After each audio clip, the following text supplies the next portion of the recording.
कि जो भी सेलर होता है उसकी हर एक पोर्ट पे गर्लफ्रेंड होती है, हर पोर्ट पे वो जाकर के मसाज कराता है, ये कराता है, वो कराता है, और वो कैरेक्टर लग होता है generally. What is your point of view on JEE के थ्रू भी एडमिशन होते थे, so I crack that, form भी फिलअप कर दिया, तो टीएफ चाणक्य तब मिल रहा था मुझे, बट मैंने ज्वाइन नहीं किया, क्योंकि कौन सा ऐसा बच्चा है जिसको मर्चेंट नेवी में आना चाहिए, या जो मर्चेंट नेवी के पॉइंट ऑफ व्यू से बिल्कुल परफेक्ट। सो सुनील सर, आपके इंट्रोडक्शन का एक्चुअल में तो कोई जरूरत नहीं, क्योंकि आपका चैनल सबसे पुराना है, and you are the first one, first Indian YouTuber who is in merchant navy and who is telling about the merchant navy, and आपका व्लॉग भी आ रहा था। तो जिस समय पे मेरा पहला चैनल हुआ करता था, हमने तब बात करी थी, तो मुझे पहला बंदा मिला था। उससे पहले मुझे नहीं लगता कि और किसी का चैनल था। हाँ, एक दो चैनल थे मेरे से पहले, चीफ मकोई एंड जेफएच के, जो मैं जानता हूँ। बट इंडिया में आपका ही था। हाँ, इंडिया में जितना मुझे पता है, आई थिंक मैं ही था फर्स्ट स्टार्ट किया। सो अभी तो फिलहाल इंट्रोडक्शन देने का मतलब नहीं, क्योंकि बहुत पुराना चैनल है, एंड अभी आपने इतनी सारी चीजें शेयर कर दी, हमने लास्ट ईयर भी काफी सारे वीडियोस किए थे। तो हो क्या रहा है कि अभी बहुत सारे बच्चे हैं जो मर्चेंट नेवी में आ रहे हैं या आना चाहते हैं, लेकिन मैं आपसे ये जानना चाहता हूँ, मतलब आपका पॉइंट ऑफ व्यू, हमने बहुत सारे क्वेश्चन पहले भी कर लिए, बट आपका पॉइंट ऑफ व्यू मैं जानना चाहता हूँ कि कौन सा ऐसा बच्चा है जिसको मर्चेंट नेवी में आना चाहिए, या जो मर्चेंट नेवी के पॉइंट ऑफ व्यू से बिल्कुल परफेक्ट मुझे लगता है मर्चेंट नेवी उस कैंडिडेट को सूट करता है जो कि नंबर वन, एकदम एवरेज फैमिली से हो, है। जिसके फादर बहुत ज्यादा पैसा अपने बच्चे पे नहीं इन्वेस्ट कर सकते, फॉर से बस कंडक्टर हैं या फिर ऑटो ड्राइव करते हैं। इट्स जस्ट एग्जाम्पल, मतलब बेसिकली बोलने का मतलब है कि एकदम लोअर इन मिडिल क्लास से, जो बिल्कुल इनकम ही नहीं है उनकी। एक चीज तो वो हो गई। और दूसरा, अगर वो बच्चा एवरेज भी है, साथ में साथ साढ़े तो 90-95% तो लाएंगे नहीं, तो एवरेज स्टूडेंट्स भी है और प्रिविलेज भी नहीं है, बहुत ज्यादा पैसे भी नहीं है, तो ये आज की डेट में भी मर्चेंट नेवी एक बहुत अच्छा करियर है, बहुत रिवॉर्डिंग करियर है। बच्चा जैसे ही मर्चेंट नेवी में जाएगा, अपने पूरे फैमिली की पूरी सिचुएशन को फटाक से 3-4 सीढ़ी ऊपर लाएगा, और उनको फर्क पता चलेगा। क्यों बोल रहा हूँ मैं? क्योंकि मैं ऐसा ही स्टूडेंट था, ओके। एग्जैक्टली ऐसा ही था। मैं बहुत ब्रिलियंट नहीं था। मैंने फर्स्ट स्टैंडर्ड 2 बार पढ़ा, क्योंकि मेरे को टीवी हो गया था, तो फर्स्ट स्टैंडर्ड मैंने 2 बार पढ़ा। और ट्वेल्थ तो मैंने फर्स्ट फर्स्ट टाइम पे मुझे लगा कि मैं 45-50% लाऊंगा, कहीं का नहीं रहूंगा, तो मैंने ड्रॉप ले लिया। फिर से पढ़ा, तो दोबारा पढ़ा तो इजी होगा, कैसे भी करके पीसीएम में मैं खींच खींच के 80% ले आया। तो इसीलिए मुझे लगता है कि ये दो कंडीशन सही है। लेकिन मुझे लगता है कि आप शायद ये कंडीशन इसलिए बोल रहे हो क्योंकि जो प्रिविलेज बच्चा है वो शायद कंफ्यूज ज्यादा रहता है, क्योंकि वो प्रिविलेज्ड है, और जो एवरेज या अबव एवरेज बच्चा है वो फोकस ज्यादा रहेगा, क्योंकि उसके पास पैसे की थोड़ी कमी है, घर की सिचुएशन है, बदलनी है, ये सारी चीजें। तो वो बंदा जो ये सोच रहा हो कि हाँ मुझे घर की सिचुएशन बदलनी है, उसके लिए ये एक बेटर ऑप्शन है। या यही, क्योंकि प्रिविलेज बच्चा कंफ्यूज इसलिए रहता है क्योंकि उसके पास ऑप्शंस है। उसको दिखता है, यार मेरा मेरा फादर तो मुझे एयरलाइन पायलट बना सकता है, 100 करोड़ रुपए खर्च कर सकता है, मुझे तो वो इंजीनियरिंग करा सकता है, मे बी 30 लाख रुपीज खर्चा कर सकता है, 40 लाख कर सकता है, या मुझे डॉक्टर बना सकता है। तो अगर वैसे प्रिविलेज फैमिली से उन्हीं बच्चों को डाउट रहता है। उन बच्चों को डाउट भी इसलिए रहता है क्योंकि ये बचपन से एयर कंडीशन एसी में सोते हैं। ये वो बच्चे जो फैन फुल, एसी फुल और 2 ब्लैंकेट उड़ के सोते हैं, और जब ये खेलने जाते हैं तो सुबह 1 घंटे में इनको धूप लगती है। ओके। तो यही लोग कंफ्यूजन में रहते हैं। जिसका फादर रिक्शा चला रहे हैं, उसका बच्चा भी घर में कभी पानी नहीं, कभी पानी भर के लाता है, कभी मच्छरों में सोता है, कभी लाइट नहीं होती। और जब उसको ये करियर के बारे में पता चलता है, स्पेशली मेरे वीडियोस देख के, आपके वीडियोस देख के नॉलेज पता चलती है, उसको सैलरी के बारे में पता चलता है, उसको लाइफस्टाइल के बारे में, तो उसको ये करियर एकदम से पसंद आ जाता है। क्योंकि उसे लगता है, यार मैं भी ऊपर जा सकता हूँ। समझ रहे? क्योंकि रिसोर्सेज भी तो चाहिए। Exactly exactly. तो हाँ, यहाँ पे क्योंकि फीस भी उतनी ज्यादा नहीं है, रिटर्न ऑन इन्वेस्टमेंट काफी अच्छे हैं, आप 5-6 लाख रुपए लगाओगे और 2 साल के अंदर सब वापस भी आ जाते हो, 2-3 साल के अंदर अंदर। तो इस पॉइंट ऑफ व्यू से भी देखा जाए तो फीस कम है और सैलरी काफी अच्छी है। या बट अब जैसे बात, दूसरी बात ये आती है कि जैसे आप तो फोकस थे उस टाइम पे कि हाँ मुझे मर्चेंट नेवी में जाना है, इसलिए आपने 12th दूसरी बार किया। आंखों, अच्छा एक और प्रॉब्लम है, ये आंखों की जो प्रॉब्लम है ना, बहुत बच्चे बोलते हैं सर मेरा आई साइड वीक है, क्या मैं मर्चेंट नेवी में जा सकता हूँ कि नहीं जा सकता, इसमें आपका क्या पॉइंट ऑफ व्यू है? इसमें मेरा ये पॉइंट ऑफ व्यू है कि मेरे भाई, जितने लोगों को भी आई साइड का प्रॉब्लम है, चश्मे का प्रॉब्लम है, एक अच्छे डॉक्टर से, हॉस्पिटल से उसको अपनी आईज को चेक कराओ। क्योंकि ना ये बात शोभित बता सकता है, ना मैं बता सकता हूँ कि आपकी आंखों का लेजर ऑपरेशन ठीक है, कर सकते हैं, कितना नंबर है कि नहीं है, वो स्टडी रहेगा कि वो वापस से चेंज होता रहेगा। तो बेस्ट है हमसे पूछने से अलावा आप सीधा डॉक्टर के पास जाओ और अपनी आईज चेक कराओ। अगर वो कहता है कि लेजर ऑपरेशन आप कर सकते हो, तो फिर मैं बताता हूँ अपना एक्सपीरियंस, 30 साल से ऊपर हो गया मुझे लेजर का, तो कोई प्रॉब्लम नहीं है। Laser is a very safe operation, LASIK आप अपनी आइज पे करवा सकते हैं अगर आपने अच्छे से डॉक्टर से चेक किया। और मेरा ये मानना है डॉक्टर खुद ही नहीं करेगा। अगर कुछ कॉम्प्लिकेशंस होंगे, उसके फायदे नहीं होंगे, तो डॉक्टर खुद ही मना कर देगा आपकी आइज चेक करके कि नहीं भाई तुम नहीं कर सकते लेसिक। Okay okay okay. तुम्हारा नंबर चेंज हो रहा है या तुम्हारी आइज में ये कुछ और प्रॉब्लम है, तो वो करवाओ। और अब सवाल आता है हमसे, हम आपको ये बताते हैं कि लेजर ऑपरेशन चलता है। अगर आपने अपनी आइज का लेजर ऑपरेशन करके आपने 6x6 किया है, मर्चेंट नेवी में कोई प्रॉब्लम नहीं है, आप आ सकते हैं मर्चेंट नेवी में। अभी आपको कोई प्रॉब्लम आती है मतलब इसके लिए? हाँ, लेजर करने से एक ही चीज है कि आपकी आंखें ना बहुत सेंसिटिव हो जाती है। अगर मैं किसी स्मोक में जाता हूँ या मैं धूल में जाता हूँ, पोल्यूशन में जाता हूँ, तो रेडनेस वगैरह होती है मेरी आंखों में। ओके तो उसका मेन सोल्यूशन यही है कि आइस पैक वगैरह लगाओ आइस पे। ये नॉर्मली शिप से आने के बाद होता है। ठीक है। तो आइस पैक वगैरह लगाता हूँ। बहुत रेयर ओकेजन में मैं डॉक्टर के पास भी जाता हूँ, तो वो मुझे बोल देता है कि एलर्जी है और ये सेंसिटिव है आपकी आंखें, और अदरवाइज कोई प्रॉब्लम नहीं है ना आई साइट में, अदरवाइज। मतलब आप जितनी बार शिप पे चढ़ते होगे उतनी बार आपका मेडिकल होता है? हाँ, और उसमें आइस टेस्ट भी होता होगा? यस, हर बार। तो उसमें मतलब ऐसा तो नहीं कि एक बार लेजर करवा लिया दोबारा ना, फिर से खराब हो गया ऐसा? तो नहीं, मैं हाँ, मेरा तो उसके बाद से 6x6 आखिरी लाइन जो सबसे छोटे वाले लेटर्स जो पढ़वाता है ना, वो भी मैं पढ़ रहा हूँ 20 से 30 साल से बिना किसी प्रॉब्लम के। तो ये जो टीवी देखते रहते हो आप या स्क्रीन देखते हो, इसकी वजह से कुछ खराब होने के इश्यूज या इसके लिए कोई प्रिकॉशन लेना पड़े? नहीं, कोई प्रिकॉशन नहीं। एक बार आपका ऑपरेशन हो गया, उसके बाद कुछ 3 डेज या 10 डेज कुछ प्रिकॉशन रहता है, आई ड्रॉप डालना है। अदरवाइज उसके बाद कुछ नहीं, आप एक नॉर्मल जिंदगी जी सकते हैं, एक नॉर्मल इंसान जैसे। आपकी आंखों की लेजर नहीं हुए, आप भी अगर पूरा दिन टीवी देखेंगे तो आपकी आंखें में प्रॉब्लम होगा ना, तो बस उतना मुझे भी होगा, अदरवाइज कोई रिस्ट्रिक्शन होगा। अच्छा एक चीज और है, जो बहुत बच्चे पूछ रहे हैं, बहुत ही ज्यादा बच्चे जो मतलब स्टेट बोर्ड करके आते हैं ना कि सर हम हिंदी मीडियम से हैं, हाँ, क्या हम मर्चेंट नेवी में जा सकते हैं, कोई हमें लेगा या नहीं लेगा, इसमें आपका क्या हाँ। कहना है? तो इसमें मेरा ये कहना है कि भले मैंने 12 2 साल पढ़ा, लेकिन अंग्रेजी मेरी भी बैकग्राउंड थी, हाँ मुझे भी नहीं आता था इंग्लिश बोलना। और मैंने ये बात इनिशियली महसूस कर ली हाँ कि जो बच्चे मेरी बैच में जो सेलेक्ट हुए थे, जो बच्चे बाहर कॉलेज वगैरह में भी आप 11th 12th करते हैं, मेरे केस में मैंने स्कूल में ही 11th 12th कर लिया। तो हमारे सीबीएसई बोर्ड में उस टाइम पे इंग्लिश में ना कोई बात करता था, ना घर में कोई इंग्लिश में बात करता था, ना दोस्त में। तो मैं कैसे सीखूंगा? मेरे जो इंग्लिश सब्जेक्ट आपका स्कूल में बस वही लिखना पढ़ना, बट बोलना तो नहीं। तो मैंने ये रियलाइज कर लिया इंस्टीट्यूट में, और जहाँ जितने लड़कों को अच्छे से इंग्लिश आती थी, मैंने उनको बोला मेरे को नहीं आती इंग्लिश, लेकिन आज से मैं इंग्लिश में ही तुझसे बात करूंगा। ओके तो मैं अभी लास्ट टाइम शोभित के भी क्लासेस में गया था, कुछ बच्चों ने मुझे ये बोला, तो मैंने बोला भाई लोग तुम आपस में कौन सी लैंग्वेज में बात करते हो? तो बोले सर हम हिंदी में बात करते हैं। तो मैंने क्यों हिंदी में बात करते हो? जब तुझे पता है कि तेरी अंग्रेजी कमजोर है, तो आपस में अंग्रेजी में बात करो ना। बात करने की लैंग्वेज है वो भाई, ये रूल किसी भी लैंग्वेज के लिए, आप बात करोगे तो आप सीखोगे। उन्होंने बोला हम तो किसी को भी नहीं आता तो हम क्या बात करेंगे? अरे आप बात तो करो, सीखोगे। रोज 10 वर्ड सीखो, रोज तो लाइफ एक्सपीरियंस पे एक वर्ड का मीनिंग पढ़ा दे, वीडियोज है सब है, आप रोज सीखो ना 10 वर्ड। मतलब मुझे भी नहीं आता था ज्वाइन करने के बाद। ये तो हम डिबेट कराते हैं कि भाई अब तो हमने डिबेट स्टार्ट करा दी कि आपकी डिबेट होगी और आपको सबको अपने अपने पॉइंट रखना है। या लाइक आपको जैसे एक बच्चा है, देखो अब मैं आपको बता रहा हूँ कि वो जिन बच्चों की आप बात करो ना, एक बच्चा है जो एवरेज है, वैसी फैमिली से बिलोंग करता है, बट वो काम नहीं करना चाहता। ही सेइंग कि जिस दिन मेरी इंग्लिश सही हो जाएगी उस दिन मैं मर्चेंट नेवी की। नहीं, ये बहुत गलत एटीट्यूड है, बहुत गलत एटीट्यूड। क्योंकि मुझे पता है अगर मैं भी इंटरव्यूअर हूँ, मैं खुद इंटरव्यूअर हूँ, अगर किसी अच्छी कंपनी का, मैं देख रहा हूँ कि ये बच्चा लायक है, इसको नॉलेज है, बट ये इंग्लिश इसकी कमजोर है, मैं नहीं उसको रिजेक्ट करने वाला। ये इंग्लिश उसकी वीक है, ये कोई रिजेक्ट करने की बात नहीं है। आखिर तुम सीधा कैप्टन नहीं बनने वाले हो कि तुम्हें सीधा एजेंट से और बाहर से 10 लोगों से बात करनी, तुम जाके जहाज में कैडेट बनना हो। तुम्हें सिखाई नहीं है। इंग्लिश कमजोर है तो क्या हुआ? शिप जाएगा, इधर उधर ट्रैवल करोगे, शिप में सुनोगे, वॉच पे खाली खड़े रहोगे 4 घंटे, कैप्टन चीफ ऑफिसर इंग्लिश में जब बात करेंगे और तुम्हें इंग्लिश नहीं आती और तुम वहां खड़े रहकर सिर्फ उनकी बातें सुनोगे ना, उसी से तुम सीख जाओगे। 8 9 महीने बाद जब साइन ऑफ करोगे तो 60% इंग्लिश सीख चुके होगे, क्योंकि दिन रात वही सुन रहे हो। बट इसका मतलब फिर भी ये तो है कि आप कम से कम प्रेजेंटेबल तो रहो इंटरव्यूअर के सामने, इतना इंग्लिश का मत करो कि प्रेजेंटेबल रहो और नॉलेज देखना चाहिए। मुझे लगता है कि डिफरेंट कोई इंटरव्यू शायद कमजोर इंग्लिश की वजह से किसी लैंग्वेज को फेल भी करते हैं, लेकिन मुझे नहीं लगता कि ये कोई रीजन है। ये एक लैंग्वेज है। देखिए आप इंग्लिश क्या बात कर रहे हैं, हमारे जहाज पे रशियंस काम करते हैं, यूक्रेनियंस काम करते हैं, 20 साल से काम कर रहे हैं, करने के बाद भी उनकी इंग्लिश अच्छी नहीं है। आखिर काम तो कर रहे हैं ना, सर्वाइव तो कर रहे हैं।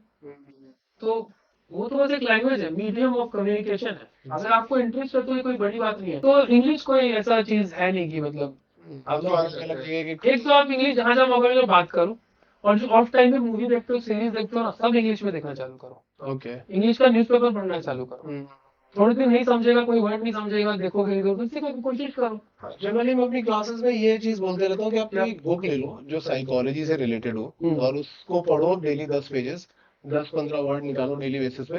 एक तो आपकी साइकोलॉजी स्ट्रांग हो जाएगी, तो आपका जो वो साइकोमेट्रिक टेस्ट होता है वो क्लियर करने में हेल्प मिलेगी। उसके साथ में इंग्लिश स्ट्रांग हो जाएगी, रिटन में क्लियर होगा और ये भी चीजें होंगी। आप पढ़ोगे तो बोलने से आपकी प्रैक्टिस होगी। तो this is what I am suggesting to. Absolutely. जो स्टूडेंट रो रहा है ना कि मैं इंग्लिश नहीं है, नहीं है, जितने देर रो रहा हूँ उतनी सीख ही जाता हूँ। एग्जैक्टली। अच्छा, एक चीज और है, जैसे अब एक बहुत बड़ा डिफरेंस क्रिएट करते हैं सभी लोग कि शिप की जो लाइफ है वो बहुत डिफिकल्ट होती है, जो कि होती भी है, मुझे लगता है कि हाँ होती है, नॉर्मल लाइफ से तो डिफिकल्ट होती है।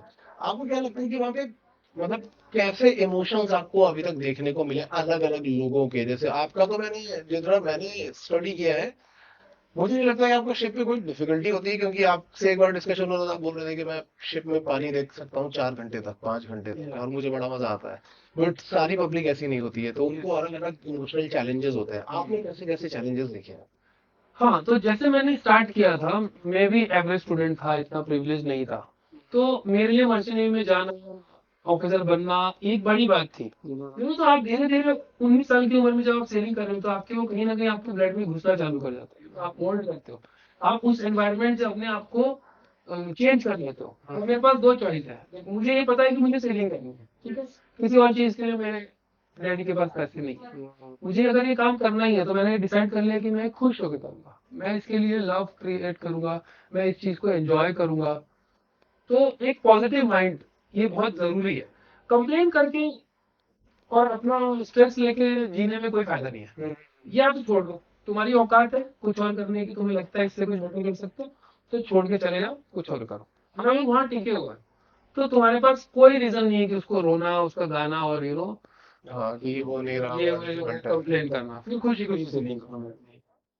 और आपके साथ में ऐसे एक्सपीरियंस होते तो रहते होंगे, हाँ बिल्कुल देखे होंगे। Yeah so I just wanted to know कि आपने कैसे इमोशंस देखे हैं वहां पे। इमोशन जैसे किसी को डर का इमोशन है, या किसी को स्ट्रेस हो रहा है। देखिए होता है कि अगर आपकी लाइफ में 20 चीजें अच्छी चल रही है ना, और सिर्फ एक चीज में आधी प्रॉब्लम है ना, तो आपको वो एक चीज में आधी प्रॉब्लम ही आपके दिमाग में दिन रात घूमते रहती है, ठीक है। आप ये नहीं सोचते कि यार 19.5 चीजें मेरी लाइफ में ठीक है।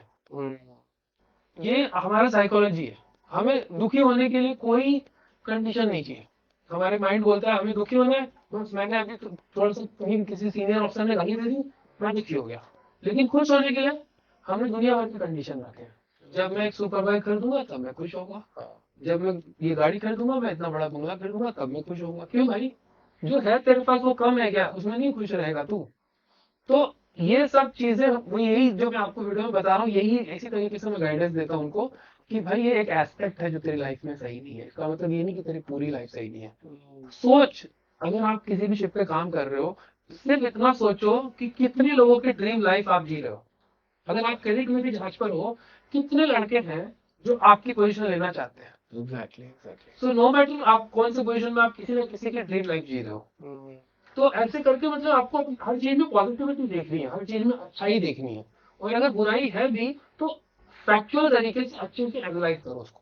हमें जनरल टर्म बता देते हैं, अरे बच्चा, मान लो आप शिप में सेलिंग कर रहे हो, बच्चे की तबीयत खराब है, अब आप परेशान जहाज पे कि अरे मेरा बच्चा तो बीमार है, ये हुआ। अब आप जहाज से कुछ कर सकते हो? आपको मालूम है आप घर नहीं आ सकते, घर में कोई है देखने वाला, आप पैसे भेज सकते हो तो भेजो। अरे सोचो, आप हो सकता है कि अपने बच्चे के साथ हो और पैसे ही नहीं है आपके पास, तो क्या ही कर लोगे बच्चे के साथ रह के? तो उससे तो बेटर सिचुएशन है ना कि आप जहाज पर हो लेकिन आपका बच्चा बीमार है, तो at least you are able to support financially. तो हर चीज में, हर सिचुएशन में आप इस तरीके से सोच सकते हो। जितनी प्रॉब्लम है ना, फैक्ट तरीके से उतना ही प्रॉब्लम समझो। हम एक प्रॉब्लम मतलब है लगा, अरे सारा लाइफ खराब है, हमारा मर्चेंट नेवी खराब है, ये कहाँ आ गया, मैं क्या कर लिया। तो ऐसे आपको अपने ब्रेन को समझाना पड़ेगा। ओके। अच्छा, जैसे ये एक बहुत सही बात लगी कि हम लोग जनरली क्या करते हैं, खुश होने के लिए 50 कंडीशंस लगाते हैं। यस, और दुखी होने की कंडीशंस जो होती है बहुत आसान बहुत होती है। छोटी। खुश होने के लिए बहुत डिफिकल्ट सिचुएशंस है कि ये हो जाएगा तब खुश होंगे, नहीं तो हम क्या कहेंगे, तब तक दुखी रहेंगे हम। यस, तो इसीलिए जनरली लोग दुखी रहते हैं, चाहे वो किसी भी प्रोफेशन में हो। That is the best thing. देखो देखो, ये सीखने वाली बात है यार, सभी लोगों को सीखने वाली बात है कि खुश होने की जो कंडीशन है उनको आसान कर दो और दुखी होने की कंडीशन उनको जब तक जहाज में आग नहीं लग जाती है, ठुक नहीं जाता, तो भी दुखी नहीं होने हमें दुखी होने की कंडीशन बहुत कम करनी है, तब जा करके हम आपको बोला एक ये सीनियर ने मुझे चिल्लाया, मुझे गाली दी, बस ना, ये कौन सी बड़ी बात हो गई यार, इग्नोर यार, जाके आराम से मूवी देखता हूँ, इंग्लिश में देखता हूँ, इंग्लिश भी सीखता हूँ, ऐसा एटीट्यूड रखो, कुछ लोग जहाज में कुछ इमोशन सब कंट्रोल नहीं बनाएंगे। अच्छा, एक चीज और है जो मतलब, और मैं ये क्वेश्चन वो वाले शायद जो मैंने आपसे सबसे पहले वाले इंटरव्यू में पूछे थे, लेकिन मैं फिर आपसे इसलिए पूछना चाहता हूँ और एक्चुअली पब्लिक के सामने भी लेकर के आना चाहता हूँ। उसका रीजन ये है कि आज के टाइम पे बहुत सारे बच्चे जो या तो 10th पास है या जिन्होंने 12th करी है तो कॉमर्स से कर ली है या आर्ट से कर ली है, लेकिन समहाउ वो रील्स देखते हैं, रील्स देखने के बाद वो इतने एक्साइटेड हो जाते हैं कि अरे वाह, समुद्र की लाइफ ऐसी है, वो आंख से ऐसे सूरज पकड़ रहा है, तो ये चीजें देखने के बाद वो कहते हैं सर हमें मर्चेंट नेवी ज्वाइन करना है, चाहे कैसे भी ज्वाइन करना है, दिस इज माई ड्रीम, मुझे जीपी रेटिंग करवा दो, एसपीसीडब्ल्यू के थ्रू कोर्स करवा दो। उस पूरी पिक्चर पे आपका क्या व्यू है? यही लोग हैं जो करते हैं। मैंने हमेशा बोला है कि आपको 10th इज द लास्ट जब आपको पता होना चाहिए कि आपको लाइफ में क्या करना है, क्योंकि आजकल इतना कंपटीशन है, मैं ये नहीं कर सकता आज मैं कॉमर्स ले लूं, कल मैं उस लाइन में घुस जाऊं, तो क्यों, अगर जो बंदा पूछ रहा है कि ये रील वील देख के कि मर्चेंट नेवी अच्छा, अरे भाई मर्चेंट नेवी आपके लिए नहीं है, आपने कॉमर्स जब लिया था तो आपने कुछ सोच समझ के लिया होगा, एग्जैक्टली आपका कुछ इंटरेस्ट होगा, आपने कुछ तो सोचा होगा, ये डिसीजन बहुत बड़ा डिसीजन है 10th में, मैं कॉमर्स लूं, आर्ट्स लूं, साइंस लूं, ये डिसीजन आप उस डिसीजन को डिनाई करके जस्ट बिकॉज कुछ और देख के आप सोच रहे हो कि मैं ये कर लूं, अभी क्या मेरे को ऐसा सोचना चाहिए नहीं, मैं मर्चेंट नेवी में खाली ऑफिसर तो हूँ, काश मैं पायलट होता, एरोप्लेन उड़ा रहा होती, अच्छी लाइफ होती, एयर होस्टेस होती है, होती वो होती है, कोई नहीं है, तो गलत है ना यार, मैं मेरे पास वो नहीं था ना उस टाइम पे मेरे पास जो ऑप्शन था, जिस लाइफ में था, मुझे वही काम करना चाहिए, तो मुझे लगता है जो ऐसे स्टूडेंट है उन्हें मर्चेंट नेवी नहीं ज्वाइन करना चाहिए, जो ये थॉट प्रोसेस लेकर के चल रहे हैं। करेक्ट, क्योंकि मर्चेंट नेवी उनका फर्स्ट चॉइस नहीं था।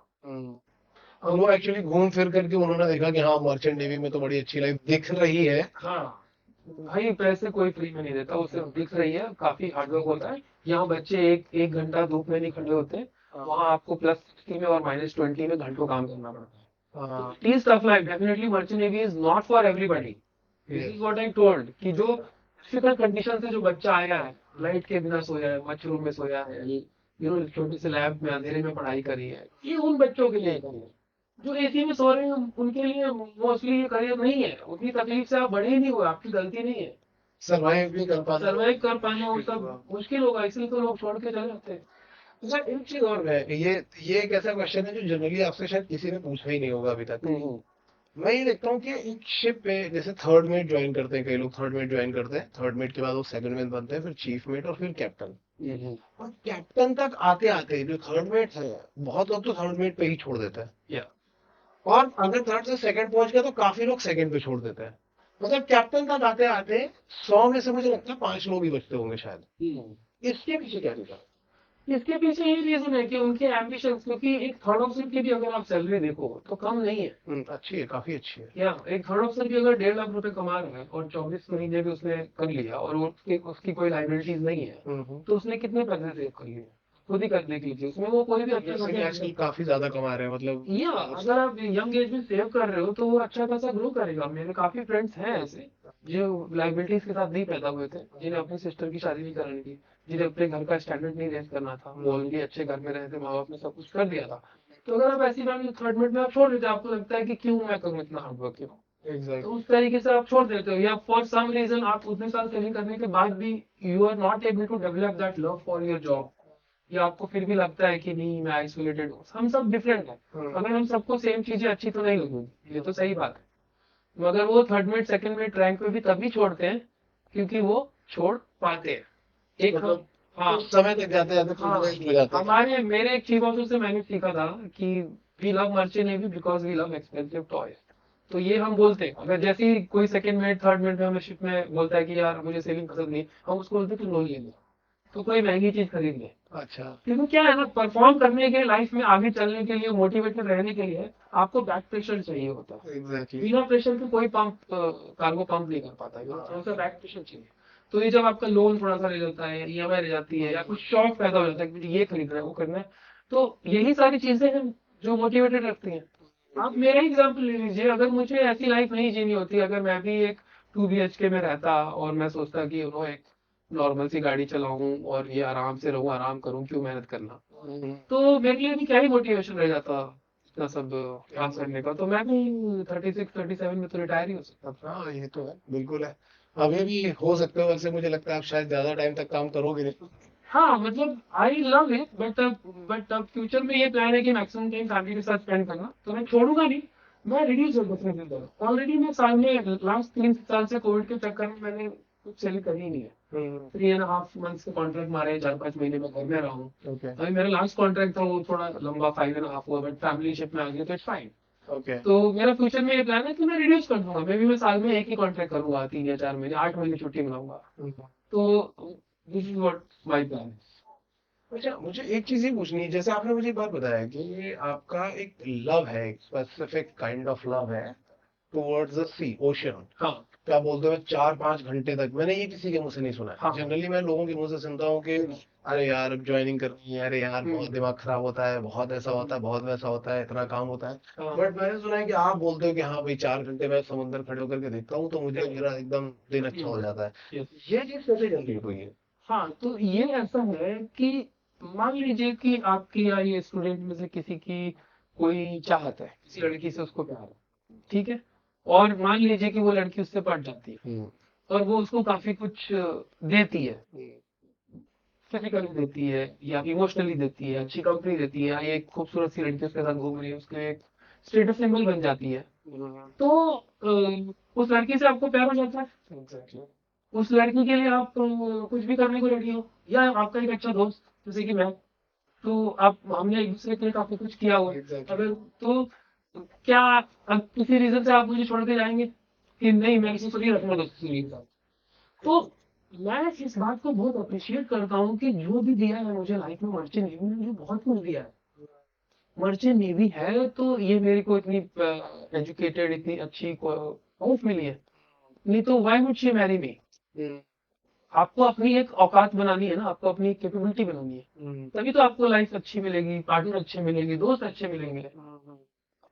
तो ये सब चीजें मर्चेंट नेवी में दी है, तो मुझे मर्चेंट नेवी से प्यार हो गया, एग्जैक्टली। तो मुझे समुद्र से प्यार हो गया, और मैं याद रखता हूँ कि कहाँ से आया हूँ।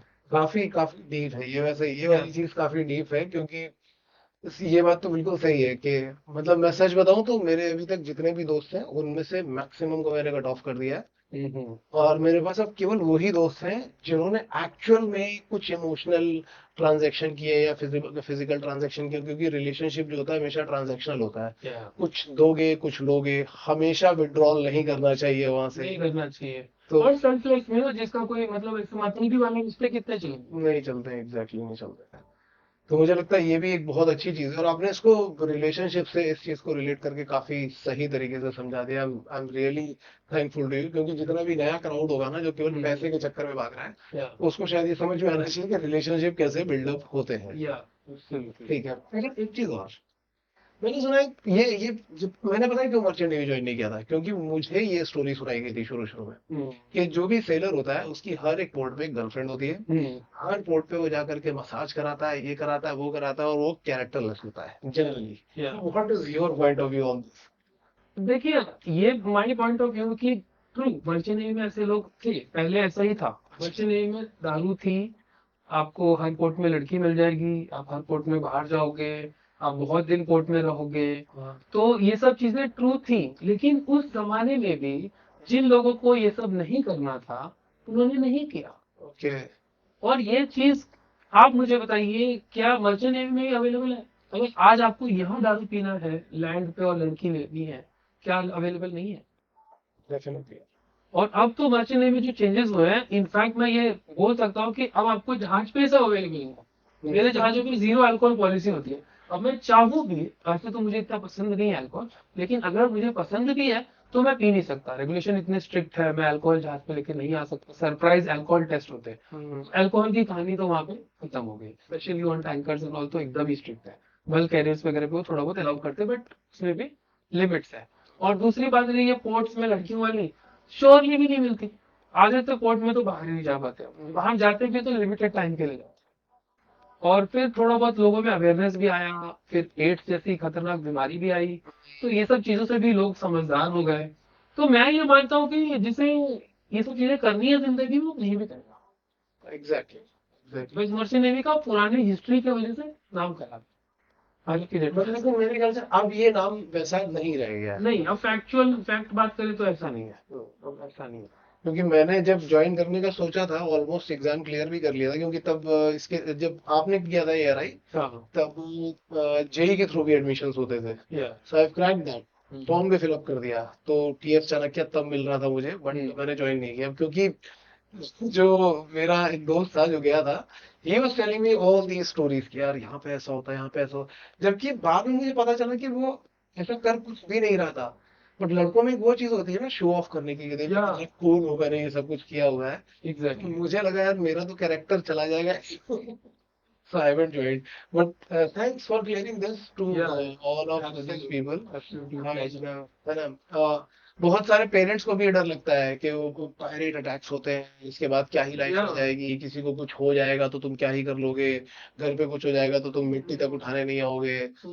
तो मैं जनरली उनको ये सजेस्ट करता हूँ कि कई बार ऐसा भी होता है कि बच्चे बैंगलोर में जॉब कर रहे होते हैं और फादर कानपुर में है और उसको कुछ हो गया तो तब भी नहीं आ पाता है। कभी भी नहीं आ पाते। तो आई थिंक कम से कम वहां से वो फाइनेंशियली हेल्प तो कर ही सकता है आपका बच्चा, and yeah you have cleared this thing yeah also. So I am really very thankful, and it's mean अगर अगर कुछ और भी ऐसा रहा, अगर बच्चों ने कभी डिमांड करी कि हाँ हमें कुछ और डाउट्स पूछने हैं, सुनील सर से ये भी पूछिए वो भी पूछिए, तो डेफिनेटली हम इसके ऊपर आगे आकर के फिर से आपके साथ में यस डिस्कशन यस करेंगे, एनी क्योंकि this is my second home. Yeah most of the time Pune आता हूँ तो यहीं पे है। या बिल्कुल। सो हम एक बार फिर से ये वाला पॉडकास्ट, अगर कुछ और क्वेश्चन रहे तो हम शूट करेंगे, but thanks for clearing all the doubts and motivating all the students. Absolutely, it's my pleasure. I also get lot of motivation from you. हर बार मुझे लगता है कि I feel that I have achieved enough, अब आराम से relax करते हैं, but somewhere Shobhit keeps me motivated to do more. चलो थैंक्स थैंक्स थैंक्स अलॉट, अगर ऐसा है या तो।